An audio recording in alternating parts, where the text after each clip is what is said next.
Hello friends, welcome to my channel stories by Garima Kushwaha. दोस्तों, जैसा कि आप जानते हैं, मैं हर रोज़ आपके लिए अलग अलग और रहस्यमयी कहानियाँ लेकर आती हूँ।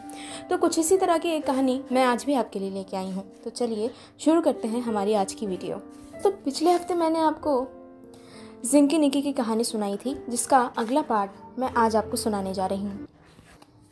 युआन और लियो दोनों ही अपने बच्चे के चले जाने से बेहद दुखी थे और इस घटना ने उनके दुख को कई गुना बढ़ा दिया था। वो और ज़्यादा परेशान हो गए थे। वो दोनों कब्रिस्तान से बुझे मन से वापस अपने घरों को आ गए और घर आने के बाद लियो और युआन का रो रो कर बुरा हाल हो गया। खासकर युआन लगातार रोए जा रही थी और उसने खाना पीना छोड़ दिया था।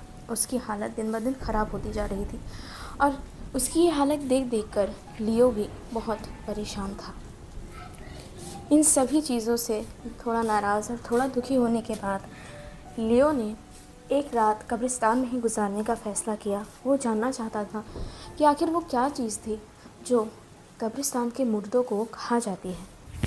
और वो एक बार वापस उसी जंगली रास्ते से कब्रिस्तान की तरफ निकल पड़ा और रास्ते में चलते चलते उसे फिर से वही सब चीज़ें देखने को मिली।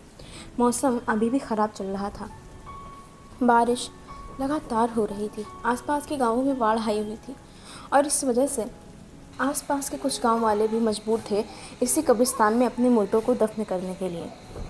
रास्ता पार होने के बाद लियो एक बार फिर से कब्रिस्तान में खड़ा था, पर इस बार वो अकेला नहीं था। वहाँ पड़ोस के गांव के कुछ लोग खड़े हुए थे जो अपने मुर्दे को वहाँ दफनाने आए थे। वो सब गड्ढा खोदकर तैयार कर चुके थे और उसके बाद कुछ विधियाँ पढ़ने के बाद उन्होंने अपने परिजन के मृत शरीर को ज़मीन में दफन कर दिया और कुछ देर वहाँ रुकने के बाद वापस अपने घरों को चले गए। लियो वहीं कुछ झाड़ियों के पीछे छुपकर बैठ गया। वो समझ गया था कि यह बिल्कुल सही वक्त है, क्योंकि अगर उस चीज़ ने जिसने भी उनके बेटे के शरीर के साथ छेड़छाड़ की, अगर वो यहाँ होगी तो वो आज फिर से वापस आएगी और इस बार लियो उसे ज़रूर देख लेगा। कुछ देर तक लियो उन्हीं झाड़ियों में चुपचाप बैठा रहा। बारिश अभी भी हो रही थी, जिसकी वजह से लियो का शरीर पूरी तरह से भीग गया था और उसे थोड़ी ठंड लग रही थी। लियो लगातार उस नई कब्र को ही देखे जा रहा था। उसे पूरा यकीन था कि वो चीज़ आज भी उसे ज़रूर नज़र आएगी। रात गहराती जा रही थी। लियो ने इस बीच गौर किया कि उसके आसपास की सभी कब्रें खुदी हुई हैं और उनमें से इंसानों के शरीर गायब हैं। सिर्फ कुछ एक कब्रें ही सही सलामत है, जो कि बहुत सालों पुरानी है और उनमें से कंकाल के सिवा और कुछ नहीं मिल सकता। लियो को ये बड़ा अजीब लगा। वो समझ नहीं पाया कि आखिर ऐसी कौन सी चीज़ है जो इंसानों की कब्रों से मुर्दे निकाल कर खाया करती है, या ये भी हो सकता है कि वो कोई इंसान ही हो। कुछ ही देर में इस सब चीज़ों से पर्दा उठ जाएगा। इस इंतज़ार में लियो लगातार जागता रहा और काफ़ी रात गहराने के बाद उसे फिर से अचानक उसके बगल उगी झाड़ियों में से सरसराहट की आवाज़ सुनाई दी। उसने फिर देखा कोई पतला सा लंबा चौड़ा जीव अपने 4 हाथ पैरों पर चलते हुए धीरे धीरे करके उस कब्र की ओर गया। उसे देखकर एक बार को लियो की सांसें ही अटक गईं। वो आँख बिना झपकाए उस चीज़ की तरफ देखता रहा। लगातार वो चीज़ रेंगते हुए कब्र की तरफ गई और उसके बाद बिल्कुल जानवरों की तरह उसने उस कब्र को अपने अगले पंजों से खोदना शुरू किया और कब्र को कुछ देर खोदने के बाद वो मुर्दे की लाश तक पहुंच गई और कुछ देर बाद ही उसने किसी शिकारी जानवर की तरह दांतों से उस मुर्दे को चीर फाड़ डाला और उसे वहीं बैठकर खाना शुरू कर दिया। ये सारा दृश्य देखकर लियो का मन खराब हो गया। उसके माथे पर पसीने की बूंदें छलछला आईं और वो बेहद घबरा गया, पर फिर भी वो हिम्मत करके वहाँ बैठा रहा। वो वहाँ से उठा नहीं जब तक कि वो जीव उस लाश को पूरी तरह से खाकर वापस ना चला गया हो। सुबह होने पर लियो वापस अपने गांव वापस गया और वहाँ पर उसने कुछ बुज़ुर्गों को रात की घटना के बारे में बताया। उनमें से किसी को भी ये समझ नहीं आया कि आखिर ये क्या चीज़ हो सकती है। फिर उनमें से ही किसी ने उसे सलाह दी कि उनके पड़ोस के गांव में एक बुज़ुर्ग व्यक्ति रहते हैं जो पूजा पाठ और तंत्र मंत्र में विश्वास रखते हैं। हो सकता है कि उन्हें इस बारे में कुछ पता हो। ये सुन के लियो उनसे मिलने के लिए बेहद उत्सुक हुआ और फ़ौरन कुछ लोगों को साथ लेकर उन वृद्ध व्यक्ति से मिलने के लिए चल पड़ा। कुछ देर का रास्ता तय करने के बाद वो अपने पड़ोस के गांव में पहुंच गया। वहां अभी भी बाढ़ का कहर जारी था। कुछ एक ही घर ऐसे थे जो बाढ़ के प्रकोप से बचे रह गए थे और उनमें से एक घर उन वृद्ध व्यक्ति का भी था। वो लोग उनके दरवाजे तक पहुँचे और उसके दरवाजे का दरवाज़ा खटखटाया और कुछ देर बाद एक हल्की चरमराहट के साथ दरवाज़ा खुल गया। कौन है? मेरा नाम लियो है। मैं पड़ोस के गांव से आया हूँ आपसे मिलने के लिए। हमारे गांव में एक अजीब सी चीज़ देखी है मैंने। मुझे लगा कि आपको उसके बारे में शायद पता हो, इसलिए मैं आपसे कुछ पूछने आया हूँ। ठीक है, अंदर आओ। लियो और उसके साथी उनके घर के अंदर गए और ज़मीन पर बैठने के बाद उन्होंने अपनी कहानी उन्हें बतानी शुरू की। उसकी कहानी सुनने के बाद कुछ देर सोच विचार करने के बाद वो वृद्ध व्यक्ति बोले, तुम्हारी बातों से ऐसा लगता है तुम्हारे गांव में जिंकी निकी का वास हो गया है। जिंकी निकी? हाँ, जिंकी निकी। ये क्या होता है गुरुजी? जिंकी निकी, मेरे पास एक पुरानी किताब है, वो अलमारी है ना, उसे खोलो और उसके ऊपर में सबसे पहली किताब जो है वो तुम मुझे निकाल कर दो, फिर मैं तुम्हें उसके बारे में सब कुछ बताता हूँ। ठीक है। उन्होंने वो किताब उन वृद्ध व्यक्ति को दी। उनका नाम लियोन था। ये किताब बड़ी पुरानी लगती है गुरुजी। हाँ, बहुत पुरानी है बेटा। अब मैं तुम्हें उस चीज़ के बारे में बताता हूँ।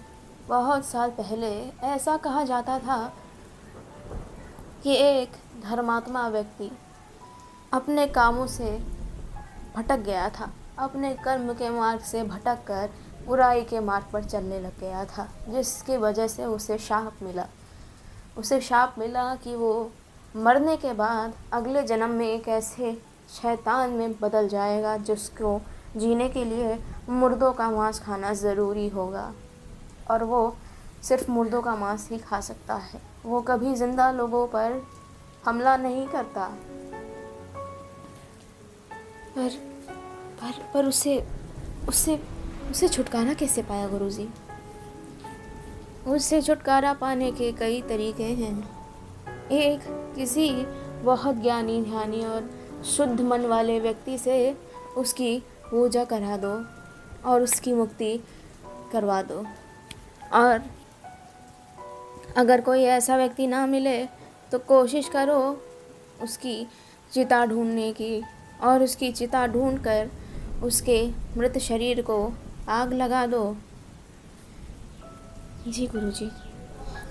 अगर इस मामले में तुम मेरी मदद चाहते हो तो मैं तुम्हें बता दूं कि मैं एक बहुत ज्ञानी ध्यानी व्यक्ति को जानता हूं जो इसी गांव में रहते हैं। बस 1-2 दिन रुक जाओ। वो अभी किसी पड़ोस के गांव में किसी धार्मिक कार्य के लिए गए हुए हैं और कुछ ही दिन में वो वापस आ जाएंगे। फिर उसके बाद तुम लोग वहाँ की पूजा करवा सकते हो। जी गुरुजी। अगले कुछ दिनों तक सब कुछ शांत रहा। ये बात जानकर उन लोगों को बेहद खुशी हुई कि वो चीज़ ज़िंदा लोगों पर हमला नहीं करती, बस मुर्दों को खाती है। पर फिर भी युआन और लियो दोनों ही अपने बच्चे के लिए बेहद परेशान थे। उनका इकलौता बेटा, जिसका अब वो कभी शरीर भी नहीं देख पाएंगे, उसकी चिता पर कभी फूल भी नहीं चढ़ा पाएंगे, कभी रोने के लिए उसके करीब भी नहीं जा पाएंगे। ये बात बार बार उनके मन को खाए जा रही थी। और ऐसे ही कई माँ बाप और ना जाने कितने ही लोग जिन्होंने अपने परिजनों की शरीर को इसी तरह से खो दिया था, उन सब के लिए ये बेहद दुखदाई बात थी। वो लोग इंतज़ार करने लगे कि कब पड़ोस के गांव में वो गुरुजी वापस आएं। और कुछ दिनों बाद ही उन्हें गुरुजी को हाथों का एक संदेशा मिला। उन्होंने बताया कि वो ज्ञानी ध्यानी गुरुजी उन गांव में वापस आ गए हैं। वो लोग तुरंत ही उन्हें वहाँ से बुलाने के लिए चल पड़े और उन्हें वहाँ से अपने गांव लेकर आए। उनका आदर सत्कार किया, कुछ देर बिठाया और अपने गांव के सभी हालातों से उन्हें परिचित करवाया। साथ ही साथ युआन और लियो ने अपने बच्चे के बारे में भी उन्हें सब कुछ बताया। ये सब जानकर गुरुजी को बेहद दुख हुआ और वो उनकी मदद करने के लिए तैयार हो गए। शाम के वक्त उन्होंने तय किया कि वो उस कब्रिस्तान में जाकर बैठेंगे। उन्होंने अपनी सारी पूजा की सामग्री और सभी ज़रूरी चीज़ें अपने साथ एक थैले में बंद की और उस गांव की तरफ चल पड़े। युआन और लियो दोनों ही एक बार उनके साथ थे, साथ ही साथ गांव के कुछ और लोग भी। ऐसा लगभग रोज़ ही होता था कि आस पड़ोस का कोई ना कोई इंसान किसी न किसी लाश को वहाँ दफनाने ज़रूर आया होता था और इसलिए ऐसा मुमकिन था कि वो चीज़ उन्हें उस रात भी देखने को मिल जाती। इसलिए वो लोग कुछ सामान लेकर उसी कब्रिस्तान में एक साफ़ सुथरी जगह पर जाकर छुप गए, एक पेड़ के नीचे, जहाँ उन पर बारिश की बूंदें ना गिरें। और वो लोग वहीं बैठकर उसके आने का इंतज़ार करने लगे। रात गहराने पे कुछ देर बाद वो चीज़ आ भी गई। कुछ ही देर पहले एक इंसान अपने मृत परिजन को यहाँ दफन करके गया था और उस चीज़ ने फ़ौरन उसे बिल्कुल जानवरों की तरह खाना शुरू कर दिया।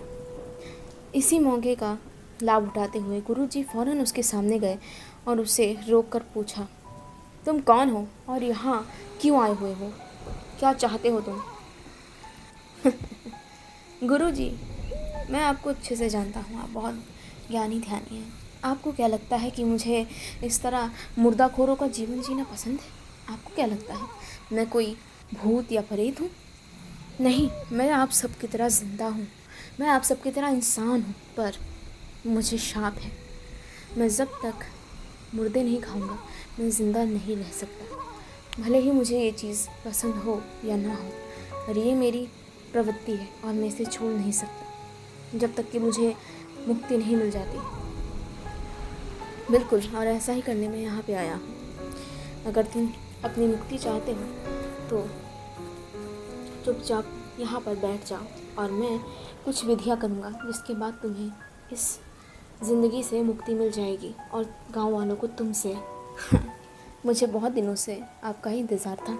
मैं तैयार हूँ आप जो भी विधि कहें उसे करने के लिए। उसके ऐसा कहने के बाद गुरुजी ने अपना सामान निकाला, कुछ मोमबत्तियाँ जलाईं और कुछ रंगों से कुछ मंत्र लिखे और कुछ देर तक पूजा पाठ करने के बाद, कुछ मंत्रोच्चारण करने के बाद उन्होंने पवित्र जल की कुछ बूंदें उस शैतान के माथे पर छिड़की। इसके बाद उस शैतान के मुंह से गहरी चीख निकली और थोड़ी देर बाद ही वो मुक्त हो गया। और इस तरह से गांव वालों को उससे हमेशा के लिए छुटकारा मिल गया। कुछ दिनों बाद बाढ़ की समस्या भी ख़त्म हो गई, मौसम साफ़ हो गया और धीरे धीरे बाढ़ का पानी नीचे उतरने लगा। इसलिए बाढ़ की समस्या भी धीरे धीरे ख़त्म हो गई। ज़िंदगी वापस अपनी राह पर चल निकली। लियो और युआन का बच्चा भले ही चला गया हो, पर धीरे धीरे उन्होंने समझ लिया कि ये उनकी नियति थी और इसे भूल कर आगे बढ़ जाना ही बेहतर है। और इसलिए उन्होंने एक नई ज़िंदगी शुरू करने का फ़ैसला लिया।